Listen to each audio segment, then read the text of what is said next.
Okay, so this is the Mercedes 280 SL emergency flasher switch. And I know that all these clips and everything, it looks like a convoluted mess, but in fact, everything is hooked up correctly. After reviewing the schematic for the car, we discovered exactly how this switch works. Now, unique to the 280 SL and some other cars, there is a flasher circuit interrupter in this emergency flasher switch, as well as a secondary regular flasher switch for your left and right turn signals. So when this is pushed in, it connects together these two terminals, which flash your left and right turn signals. When it's out, it disconnects these two terminals and is no longer connected through the turn signal switch.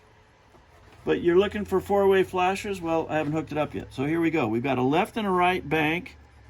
Now that the switch is pulled out, now it's operating off of the switch inside this hazard lights unit.